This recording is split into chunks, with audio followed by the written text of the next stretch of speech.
have a very good mentor who is not at all in any way connected to these realities. I always tell people this, like each and every single one of us, we know more than we think we know. True freedom is to live in integrity with connection of what source spirit, of who I'm here to be, what I'm here to do, what I'm here to have. Attached to nothing, connected to everything.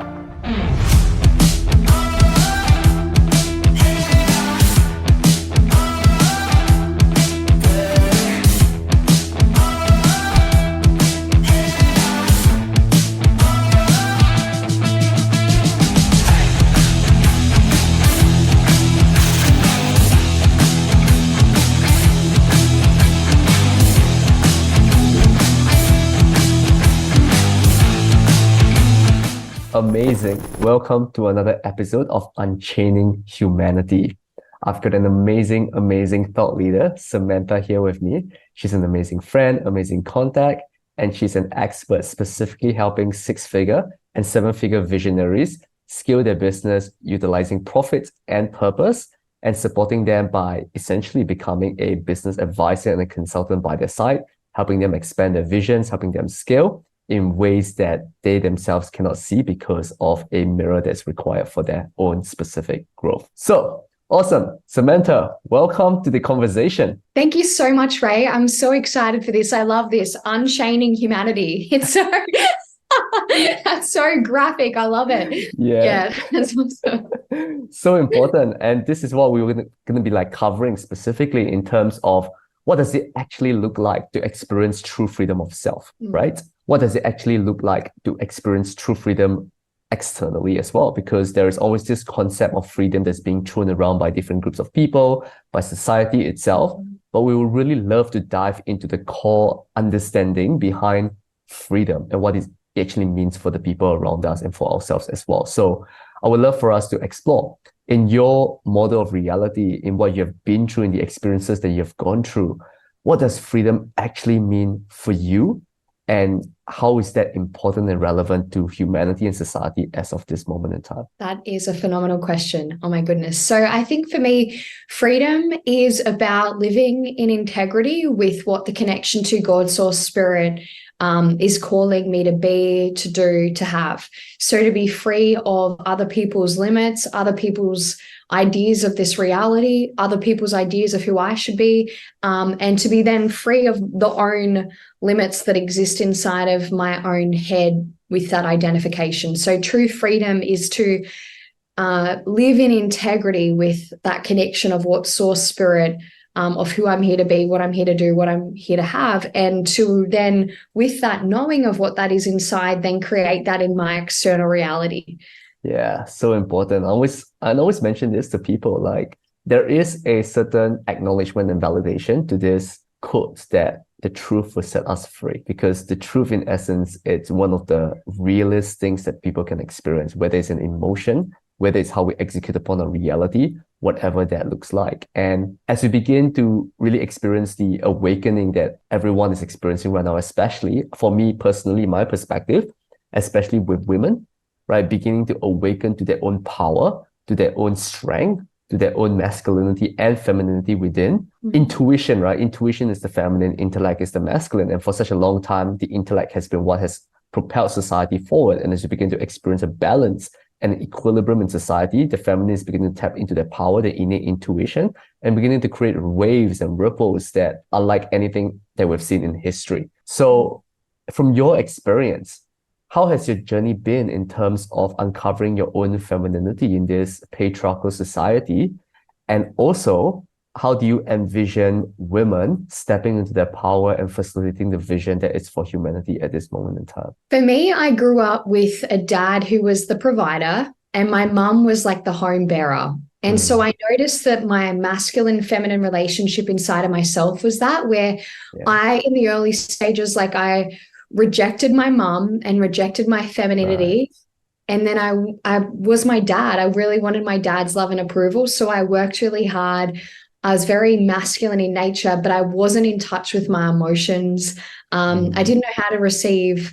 And so first I had to become aware of the wounding around my dad's unhealthy and healthy masculinity that I'd created and my mom's unhealthy and healthy. And then I had to like step beyond that paradigm, and I think really come to this point of realization that like a partner isn't going to fill the gaps with that. Because I think that very much at the start, I was literally looking to a partner to fill the gaps of where I wasn't strong in my own relationship with myself. Yeah. And that's when I got into a lot of codependent relationships, codependent relationships, or like, just so much happened there. So then I had to get to this point where I was like, nobody's coming to save me or rescue me from myself. And that's really when I began to ask myself, well, how can I be more secure?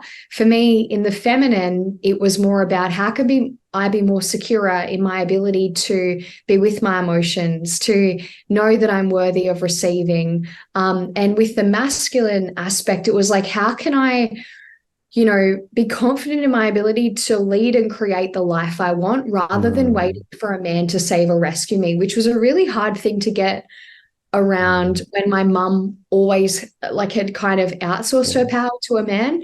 Right. And in my business, this would actually hijack me, where I'd feel like under-resourced inside, thinking like I need to be in a relationship with a man. I need a man, it would play out in all different ways for me. So I've recently got to this point where I'm like, I don't need to play in this old paradigm where I need to rely on a man, but I can be open to a man, but I don't need to rely on him to feel like secure in who I am, which is really awesome. Yeah, that's so beautiful to hear, because reliance usually breeds attachment, right? Yeah. And attachment becomes, as you said, it becomes almost like a gap filler. The relationship becomes a gap filler rather than an amplification, right? And a true relationship amplifies our vision, amplifies our life, fulfills us in ways that we cannot fulfill just by our one person alone, right? Rather than just being the gap filler.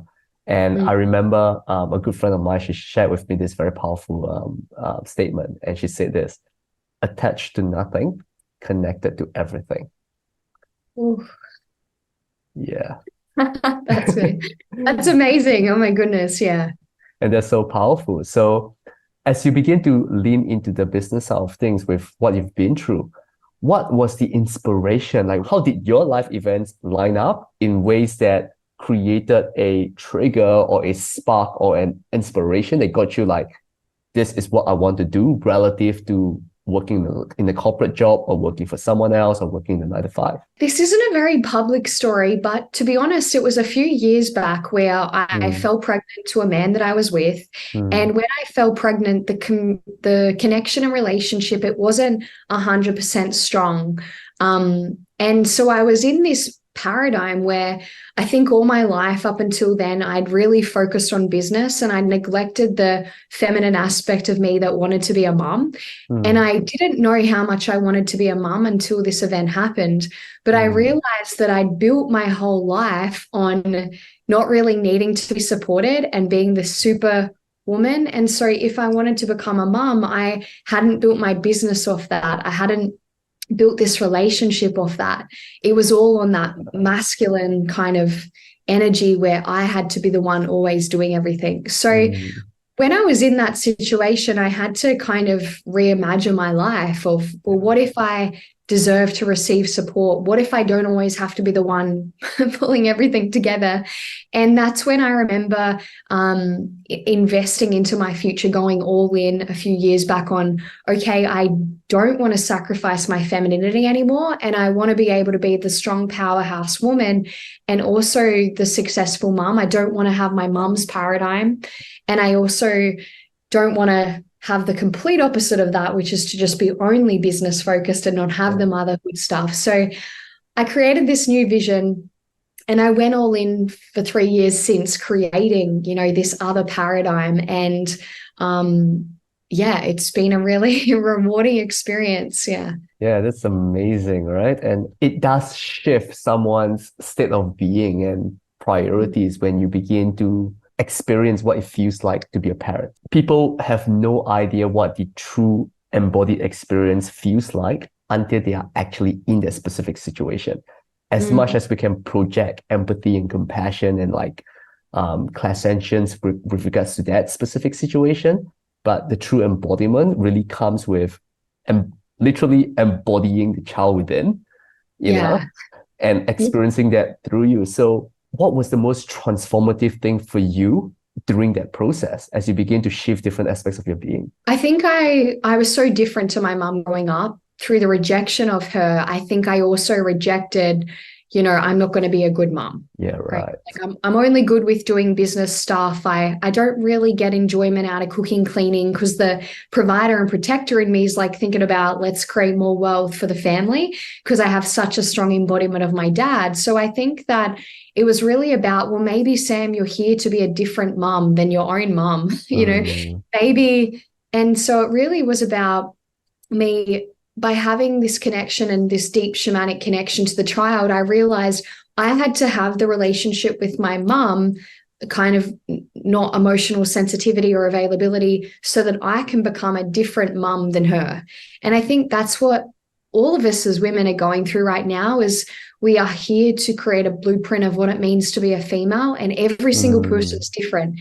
There's people out there now that are not here to have children with a man. They're literally here to have a child by themselves with a donor. So, there's people that are, we've got all these different ways that we're all here to embody our masculine and feminine energy in a different way. And so it really helped me to see that, there's unique set of experiences that have all shaped me to become my own embodiment of my masculine and feminine energies in a unique way that I'm here to tell a story for humanity about. There's like a classic example of this is Kim Kardashian, her dad, who changed genders. Like on a soul level, he's here to tell a story and be a beacon of light for something. And we're all here to do that in a different way. Yeah, and that's so powerful, because let's talk about parents for a moment, like parents being the 3D physical portals in which our soul have chosen to come through into this reality. Like, I always believe that there is no coincidence that you are born a specific way.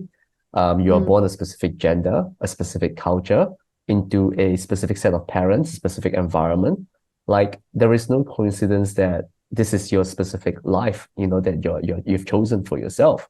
And as I begin to really uncover all of this and look back on how my parents have come to be and the ancestral lineage they have resulted in themselves, I began to see that, oh, wow, we are literally here to resolve the incongruence and the polarities that have played out from past generations, to bring everything back into wholeness and oneness within. That's right. And the shamans say 7 generations back and 7 generations forward, and that we are that cycle breaker. So what we're choosing to break here, like I've had to, it's been so, I'm not going to pretend it's been an easy path.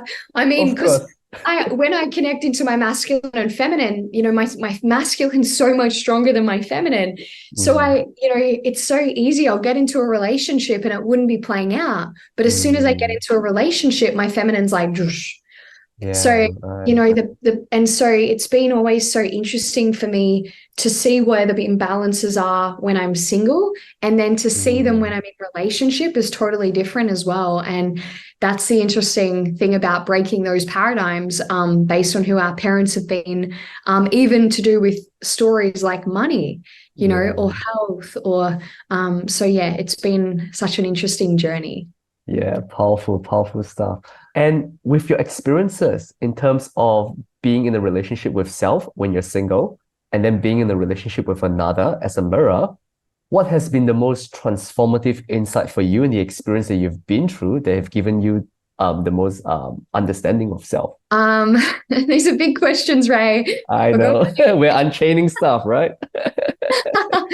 Okay. Yeah, I think it would definitely be the paradigm around financial security and stability. It was modeled to me, let the man be in control and in charge. And so when I was in relationship, I would play that out. It was modeled to me, it was also modeled to me around self-worth and, emotional eating, to cope with your emotions. It was like all these different things were modeled to me, and I wasn't conscious that that was even part of me until I was in the relationship, and then I'm tested, do I become my mum or not? Yeah, right. Wow. Right. So it was to do with my relationship with my body, my relationship to my emotions, about financial stability and security. And I think the final one would really be about when I was in the relationship, my relationship with my mum and dad, and how I perceived their very relationship as a little child would play out in the relationship. Yeah. So my partner where my partner is doing different things, I would see my partner through the eyes of me as a little girl, and I would see him as sometimes my mum, or I would see him as sometimes my dad, and my perceptions to do with different aspects of their trait, he would become. Yeah, right. Right. And so the learnings there around mostly self-worth were huge. Yeah, wow. Do you have insights from because of a specific instance where it was the most triggering for you, and yet it created the most enlightening transformation in terms of your perception? As a little girl, I got in trouble a lot for how loving and warm and open I was with my energy. And so when I was so warm and loving and open, I would get in trouble with the women around me. They would get very jealous. Yeah, right. My childhood was that, and it was kind of like women taking love away from me. Right. So how that would go in a relationship is there was always a woman trying to take away the love of my partner. There was like a third party of a woman who was trying to emotionally abuse me, want to be with my partner, or create these cheating, because my blueprint was I love, a woman's always trying to take away my love. Yeah. So that's how it would be created. And so what I learned from that is I learned how to discern between a partner who's monogamous and loyal and a man who's not. And I learned how to trust my intuition around what makes a woman trustworthy and secure, and what makes a woman really want to hook into other men and, create these kind of things. And so I really learned through that how to speak up, that if a woman's trying to emotionally abuse me or she's trying to take away my partner, I learned how to stand up both to the man and the woman, because as a little girl, I never could do that. Yeah. Right. That's so powerful, right? Like, most people don't even have that awareness of how the current situation and how it played out or how it's playing out is literally based upon a borrowed belief or a subconscious conditioning since young. And that's insane. So in understanding that, if someone is experiencing aspects of frustration or challenge in their life, what advice do you have for them? I would make sure you have a very good mentor who is not at all in any way connected to these realities. So it's advising on businesses or partners, make sure you've got somebody who knows nobody, complete third party. That's so important to have a mentor where there's sticky projection that's guiding you into your own answers rather than telling you what to do. Yeah. And it's so important. There's a difference between mentoring and just teaching. Yeah. Right. It's you're literally empowering the individual, the person itself, to come to the conclusion that's already innately within. I always tell people this, each and every single one of us, we know more than we think we know. It's simply our limitations and our doubts of ourselves and our inability to trust ourselves, which comes from past experiences and borrowed beliefs once more, social conditioning as well. Right, that prevents us from tapping into that innate inner knowing that we naturally have. Right, so a lot of us go around live our life pretending not to know what we already know. Right? That's so true. Yeah, but the truth is just that. And sometimes the truth can be scary, can be fearful, because all of a sudden you're experiencing a reality that you have never been conditioned by, you've never been used to. Right, this is simply awakening. Right, awakening to the true reality of everything. When it comes to a business, when it comes to successful female entrepreneurs, and they are juggling between, let's say, so there are two groups of entrepreneurs, right? Female entrepreneurs. One, they are like they are moms, they are mothers, and one they are on the way to becoming mothers or they are not mothers, right? So they are potentially like juggling different aspects of their life, like becoming a mother, having a partner, and then also running the business in various ways. How do you facilitate and navigate through all of that? They're very big questions today, right? Yeah. So I think the first thing is, it was my psychologist actually that spoke to me about this, and I've never heard anyone talk about it in this way, but she's like, you got to look at the facts, Sam. She's like, half of the marriages break down.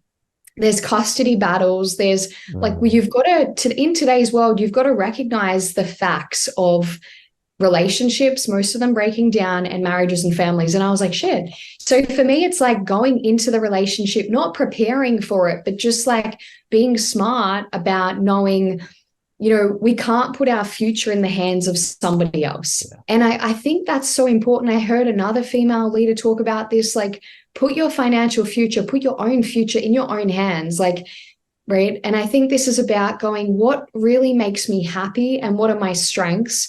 And regardless of a relationship, regardless of having a family, I need to make sure that I never abandon myself, because it's easy to latch onto somebody else, or it's easy to latch onto different other ways to, if you don't feel confident in yourself, you don't feel worthy, you don't think you can protect, provide, right? But it never actually is sustainable, because this whole reality is built on wholeness. So at some point, life's going to, if we're codependent with a business, that business is going to fall apart to bring us back to wholeness. Same with a relationship. So I think we just have to be honest about our strengths and weaknesses from the beginning, and, and really focus on being secure in who we are, being conscious of our tendencies of where we self-abandon, so that if we become a mom or we build a business, we're not building it on self-abandonment. We're really knowing, this is the vision of my life, and I know how to give myself what I need each and every day, because if we don't know how to give ourselves what we need each and every single day, then we're not going to be able to take the confident actions towards creating it. And we're not going to be able to choose healthy partners or be a healthy model to our children. So I think at the start, it's all about how secure are we in ourselves, and investing in that and making sure that what we build, whether it's a business or a relationship, that it's built on that secure self. Do you believe there is such a thing as secure enough? I think secure enough is practice. So we can taste security, but it's actually a practice each day, because we can make choices that erode that, or we can make choices that build it. And that's the choice. Each day, do I choose my potential? Do I choose my limit? Because, one day if I'm choosing my limits, I'm kind of eroding it. But if each day I can practice consistency, choose potential, have gratitude for what I did each day, that's ultimately, I think, the balance of, I chose my potential today and I made progress today. Let me have gratitude for that, because equally we could be choosing our potential day by day, not having gratitude, and that eroding security as well. Yeah. Exactly. It's a fine integration and balance, right? It's like focusing on creating and crafting the vision of the future and the vision that we want for our lives. And then at the same time, the passionate presence that we need for the current. Right? It's like a fine balance between the both, because if you subscribe too much to one thing, then the other aspect doesn't get fulfilled in various ways. So right. I always believe that it's all about self-trust, right? At the end of the day, is, do you trust yourself enough to navigate any waters, no matter how treacherous that come your way, right? And that's the end game with regards to all of that, because secure enough, or to a certain threshold, it's always an idea of, right? It's never like, this is it, like this is the security, like this is everything, it's never, right? We're always coming back, as you say, coming back to wholeness, seeking resolution, right? Seeking bridging polarities. So it is in the moment by moment, choice by choice aspect that we need to be intentional and present with in terms of how we make our decisions and our choices. So as it becomes, as the opportunity presents itself, it's, how does this serve my highest potential? And what is the best next step I can take now, no matter what happens? Knowing that you've done your best and being gentle with yourself in the process. Because that's all that we can ever do, right? To be our most truthful and most authentic and best self in every moment and every choice, right? Because that's how life unfolds. You can't go straight into, which a lot of people begin to subscribe into, like, I need to be perfect. I need to be this, I need to be that, which takes away the intention and the presence of the learning that will come from every single decision you make. That's so beautifully said. And it's like, maybe we're never meant to be perfect. No, evolution, like think about this. On a scientific level, we talk about the Big Bang, right? The singularity that created all matter on Earth, the singular events that created all matter in this universe, right? Two polarities coming into one, splitting into matter, right? And if we think about it, this happens almost like more than 4 billion years ago. But if you really understand the spiritual nature of it, it's still fucking happening. Yes. Right? We are at the tail end of it. It's still fucking happening. So the concept of perfect or like enough, it's a very constructive, very limited perspective. Which begs the question, right? This question that I received from one of my clients is, what if the top of your potential or the perceived top of your potential is literally the bottom? I believe in that because I've outlived the top potential I saw for myself 5 times already. So even the highest thing that, I see right now, it's shown me, having transcended this, that the highest vision you see, it's often like a 5-year thing. And if you go all in on that, in another 5 years, a higher vision will be shown. If you're like, I've seen that now in my life like 5 times. So I believe that is it. Like, if we were so aware of the highest potential of who we're here to be, like, it would freak us out so much. If you probably knew who you are here, like a few years back or whenever it was, you would have been in peril. I'm out of here. Like, I can't do that. I can't be that. Yeah. Yeah, it's a very intriguing like evolutionary journey that we're all on, right? So coming back to like relationships and how it translates into our everyday life, because relationships is literally the mirror that reflects unconditional love within self and with others, how we relate to different people, right? And connection is such an important thing with humanity. Like, we're here to connect with different individuals and so on and so forth. So in terms of like a relationship for you, for example, with regards to where you're at, right? Like, you have got a successful business, right? Potentially you want to start a family and stuff like that. What do you feel as a woman you need the most when it comes to the relationship, your ideal relationship for yourself? The first one would be emotional availability and emotional sensitivity. I'm like a Cancerian. I'm very emotionally deep. So yeah, emotional availability. The second would be supportive around my business ambitions. I never want to compromise my potential for a partner. And I've lost a lot of men. Like, the relationship broke down because they just didn't want to be with somebody who was as driven, ambitious, or who wanted potential. So emotional availability, supportive partner. The third would be their words and their actions aligned. So that's what makes a trustworthy person for me, is about that integrity. Yeah, and consistency, right? Like, you don't want someone who is like, today you're this, and then tomorrow you want to do different things, and it's like it's playing ping pong in various ways. Yeah. Right? In with regards to that, what energetics behind a relationship do you want for yourself? Like, do you prefer to be in a relationship where you're the one leading, or do you prefer to be in a relationship where the man himself is leading? What does the dynamic, how does the dynamic relate to you specifically in terms of a relationship? I've seen that if a man doesn't have a bigger vision than me, or he doesn't have a purpose that he's living each and every day, I lose respect naturally. So for me, it's like, I don't want to think in that way, but I just noticed that it happens. So I hope, I've wanted to have a man who has a vision for his life and a vision for us, and he's driving and leading that. He's the one taking action. He's like ahead of me. I'm like, wow, you're thinking way out there. So it's like that builds respect for me. I'm like, that naturally pulls me into my feminine, and I'm like, oh, I don't have to, there's somewhere I don't have to think today, So for me, it's that, and I'm kind of the fill of the detail person. So I'm like the sounding board, the filling the detail. I'm very nurturing. So I love to play the nurturing person. Like, I'll think about the things you haven't thought of, or I'm nurturing. I'm the filling the detail person along the way. I'm emotionally there. I'm very emotionally available. So that's really where I've wanted to be able to play. Yeah. And I believe that to be what most women would want. Like, most women in your position or in any position would want, like, because that's the natural balance of all things, right? Which is, of course, there are exceptions to the rule, right? But we're talking about the generic to the rule. And this is the natural balance of polarity when it comes to men and women, right? Because your natural state of being is to be in your feminine, right? It takes a lot of energy to be your masculine, am I right? Yeah. Yeah. It does not, like, actually, to be honest, like, it's like once you're in it, you can just keep going. But I noticed that once I'm in my feminine, it's really hard to get it up again. You know, my natural state is to just want to be at home, like be tending to things, not to be at all in my head. You know, that's my natural state. Yeah. Exactly, which is so important for the feminine, because that's the natural biological makeup, the nurturer, right? The facilitator, right? The one with the compassion, the one that amplifies everything, which is so powerful. And I remember a friend told me this, like, a woman is literally she said this, which is so funny.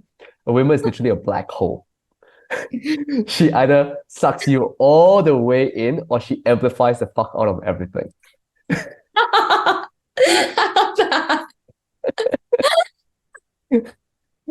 So as a man, if you are in a relationship with a woman where there is an innate gap within her that she's not filling within yourself, you will literally be sucked all the way in, right? Or if she's grounded in herself and she begins to embody her feminine, she amplifies and blooms and blossoms everything around her. Wow. Whew. Yeah, I've definitely felt that.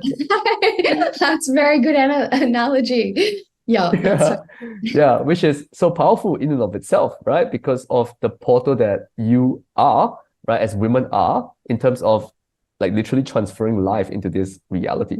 Like all life on earth, yes, it's been co-created by the man and the woman, but they've all been through and literally transmute through the portal that is the woman. Yeah, which is so powerful in and of itself, which is a nurturing role. So in your facilitation of that, how has the energetics behind the masculine and the feminine amplified certain aspects of your being, your life, and perhaps even your business? I noticed when I was in a partnership 3 years ago, I didn't have much safety existing inside of me. And so when I was in connection with him, he was feeling that in me, but I needed that because through being around him, then I learned how to embody that in me. Right. So I noticed that I often attract a partner who's embodying what I'm not, and it helps to like balance me out, or it helps to feel me. And then in time, I learn how to feel that. That was like my old story a lot with that black hole analogy. So when I wasn't full on it, it's kind of like, you know, and I think that's what a good partnership can do, is because sometimes we're not full in different areas, but the right partner will be like, hey, here's my script on how to do that now, but you do it. Like, I'm not going to do it for you, but like you can do it. Yeah. Yeah, exactly. Which is a co-creation, right? It's like it's equal partnership. And the moment the partner stops growing in certain areas and you continue to grow, that's when, like, as you've experienced, the polarities begin to shift. Yeah. Right. Like I experienced this so much when I went really like 10 out of 10 into my purpose commitment. I just ended up outgrowing the relationship, you know, because I was then a mirror of what they weren't doing at times. So yeah. And how has that played out for you? Like, how has their response or reaction been, like, in terms of like confronting that mirror, especially as men, you know? Yeah. It was trying to pull me down, make me insecure in who I was, undermine me. Their shadow would do that. So then my business would then go down because, you know, they weren't able to be secure in who they are. So they, like, you know, created insecurity in me. That's how it played out back then. Yeah, right. Yeah, it's so interesting, right? The dynamic. So with let's say young female entrepreneurs out there, or females who are aspiring to become entrepreneurs and business owners themselves, what advice do you have for them at this stage? My advice to them would be to find a close proximity mentor that you can have, you know, as soon as possible. Like, don't invest all this time and energy into short courses and this and that. Like, just find somebody who can really get your personal vision at a really deep level and can help you to like own that identity. And I think the biggest trap in the early stages is just being under-supported. So you can be strong and you can be independent, you can know all the things, your vision, but like, just know that getting support doesn't, take away from your strength, your power. Yeah, and so important, right? Like I always tell people this, like there is long-term mentorship and short-term mentorship, right? And long-term mentorship are ones that last above 3 months, like say 3 months, 6 months, 12 months and above. Short-term mentorships are usually like one-day events, a masterclass, like a short course. Also, there's no like specific interaction with the thought leader or the mentor himself or herself. And short-form mentorships are amazing if you are just wanting to experience things and spiking into various energetic experiences, right? But the true embodiment and the sustainability of it always comes from long-term mentorship. What has been your experience with mentors in the past or even now? Yeah, from the very start, I always invested 1 to 3 years, and it was only in the last 2 years I did short. And it's like the worst thing I've ever done is do short, high investment short. I don't recommend that. And I'm not doing that moving forward, just because I believe in like find your mentor, find a vision, and just do it 1 to 3 years, because that's what's actually going to provide the results. So yeah, I agree as well. Like my first mentorship was a 10-week program. And that was what allowed me to spike into, because I was literally stepping into the whole freelancing space. But what ended up happening was because of the results I've achieved for myself through that mentorship, we ended up like me and my mentor, Dan, and we ended up working for like almost like 1 year or 2 years, and ended up becoming one of his head coaches, and it becomes like a whole thing. And even now, the mentorship that I'm in is 12 months and above, right? Because it takes time. It really takes time to build a sustainable business, right?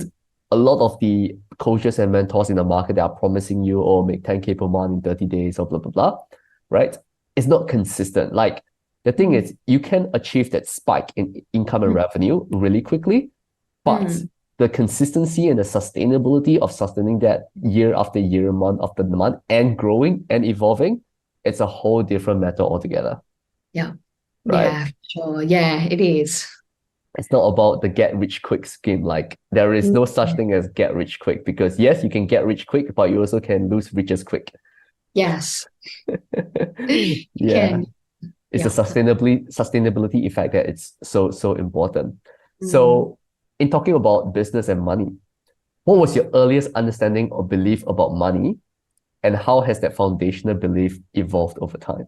I've always believed money is good. I've never had money as evil. So I've just always seen money as a resource for helping people, creating what I want, helping people around me, making the world a better place. And that's why I never resonated with people that are like, I'm not money driven, because I'm like, but money helps people, So I'm like, I'm profit driven, and I'm also purpose driven, because money is the resource to be able to make it happen. So I've just always loved money. I've been money driven. I've created money.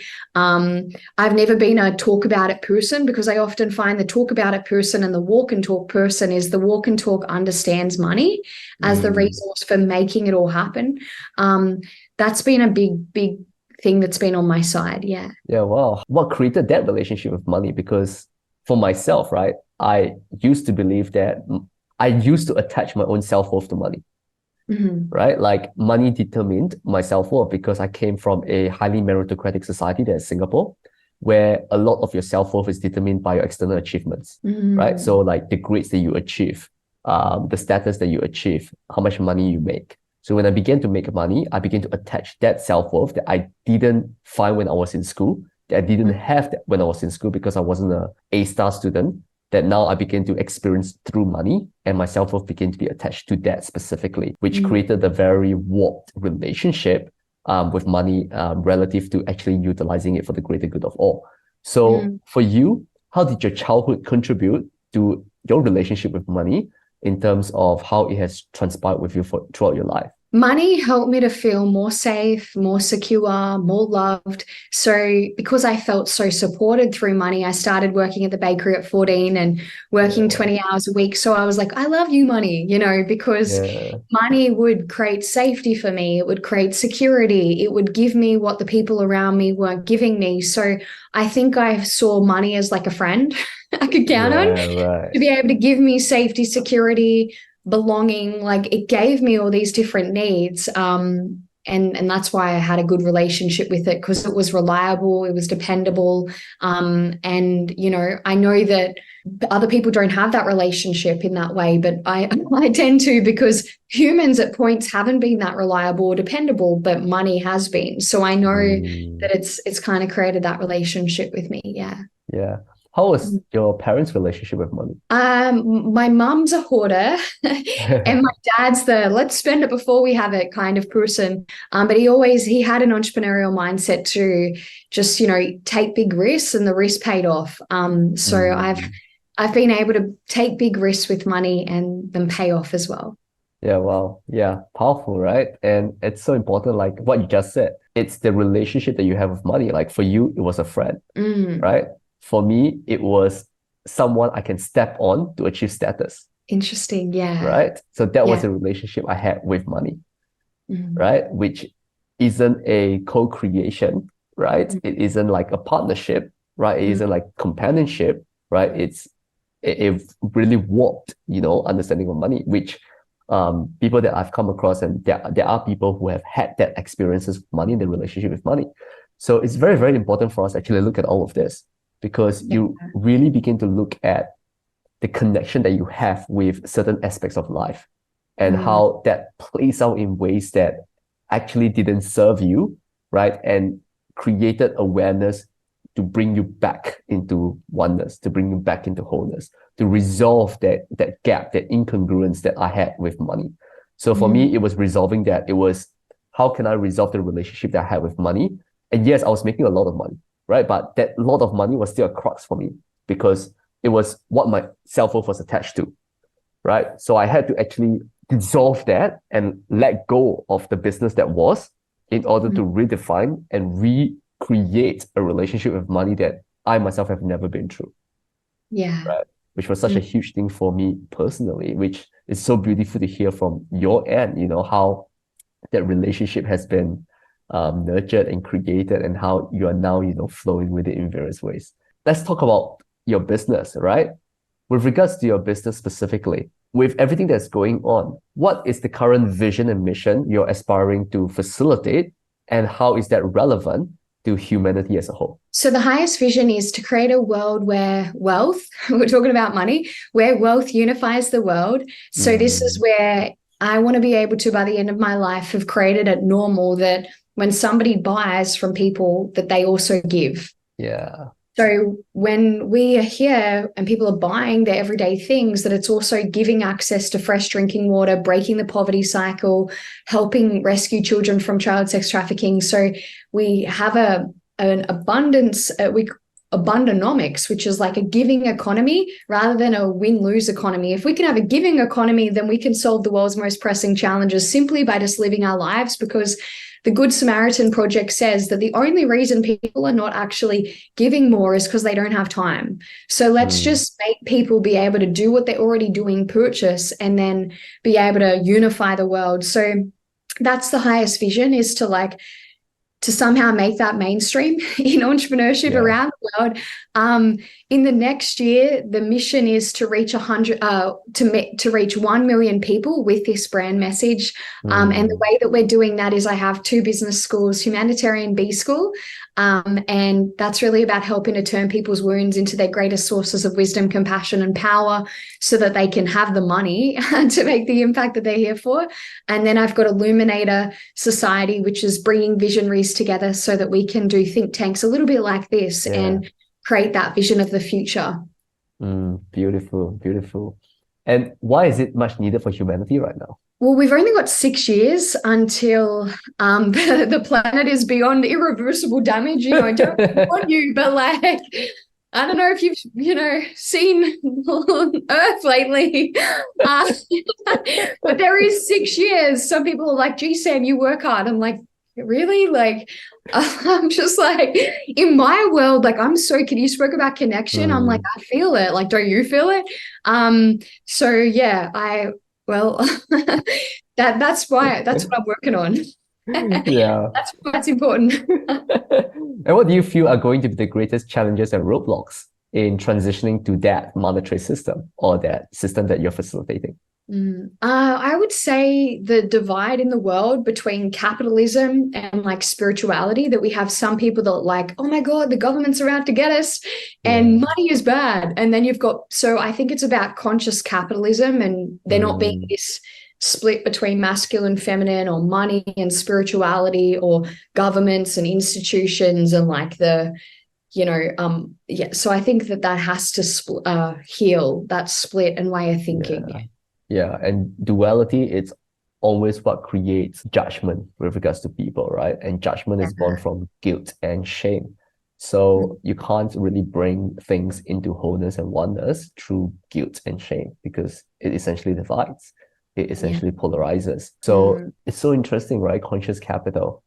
I've had multiple conversations with different people, and this term just keeps coming up, conscious capitalism, conscious capital. And I've had conversations, and even myself have envisioned almost like an economic system that it isn't about. So think about this. The current economic system, or even the word economy, came from the root word, the Greek word oikonomia, right? And oikonomia was used during the times when households were literally exchanging or trading or different things within themselves. And they utilized that term as a way of expressing how do we resolve our needs and wants, like through trade in various ways. So as it began to evolve into the term that, as we know now, economics, it actually became a study about lack, right? It actually became a study of how can we resolve lack, because people begin to perceive needs and wants as, oh, you're lacking something, so I can help you with giving you something, right? Which literally creates a global thought form of lack. There is no country in the world that I know of, I mean, correct me if I'm wrong, that I know of that is not in debt. Everyone is in debt. And yet, money is still flowing. That contrast or that incongruence in terms of the narrative that's being perpetuated in our society, whereby in order to keep perpetuating a system of lack, we need to keep making people perceive that the system is in lack, right? Which is the global narrative of debt, trillions and trillions of dollars of debt. But in reality, the elites are never really in debt, right? They're never really in lack, right? They are in lack within self. That's why they utilize money to resolve that lack, which is still an economy of lack, right? Yes. Energetically as well. But this is what we need to begin to realize, like, if every single person is abundant within themselves, right, and they really understand their true needs and wants, then the economy just doesn't exist. It just isn't even a thing, right? In the past, we used to do value exchange trades based on our true needs and wants. If I need a cow, you've got a cow, right? And I need a sheep, right? And we want to trade, you would do like a simple cow and sheep trade. Now, if you want to trade a cow and a sheep, this person will be like, my cow is worth $100, your sheep is worth $50. I'm willing to do a trade only if you give me an extra $50, right? It's based upon a matrix that creates almost like a construct of what needs and wants should look like based on an idea of a system, which takes us away from our true intuition, our true knowingness of what our needs and wants are. Wow. Yeah. It's crazy, right? Yes. Because it's like, who's determining at the moment one is 100 and one's 50? It like also that paradigm of what you're speaking about, it's really interesting. Yeah, exactly. So whatever we're envisioning, conscious capitalism is not to give credence to the money itself, but to give credence to our true needs and wants, and understand the value exchange of our innate gifts, right? Which can only be activated and truly capitalized and harnessed in its highest light if we really tune into self. Yeah. Which is the fundamental of everything that you are doing, everything that I am doing, bringing people back to self-empowerment, right? That's phenomenal, Ray. Yeah, you've spoken about that so beautifully. I've never had anybody frame it in that way. Yeah, that's amazing. Yeah, insane. As I began to realize that, I was like, oh my fucking God, It's not in the book, or?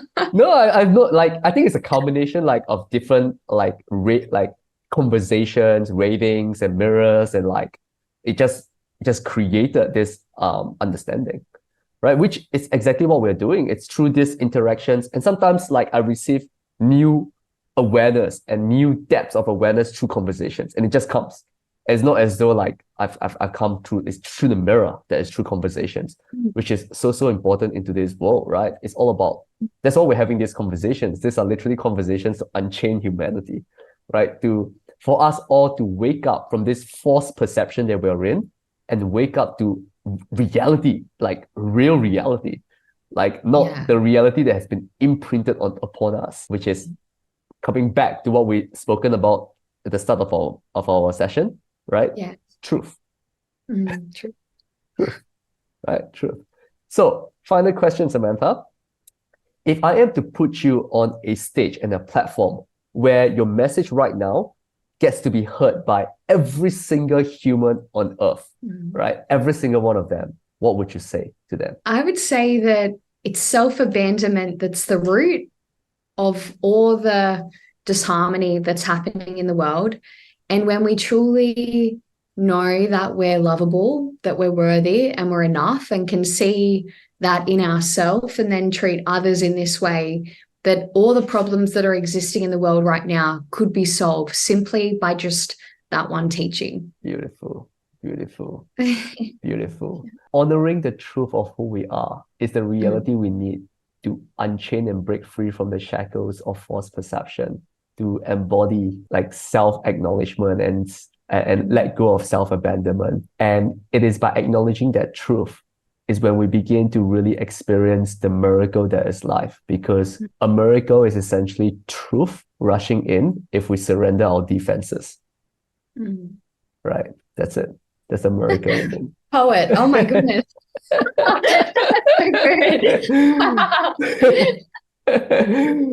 Pleasure. Such a pleasure, Samantha, for this conversation. For anyone who is wanting to perhaps check out who you are, check out your brand, your message, your vision, where can they find you? I am samanthaj.com on the website, or i.m.samantha.j via Instagram and Facebook. Amazing. I will drop Samantha's details in the description down below, and we look forward to seeing you in our next conversation. All right. Cheers.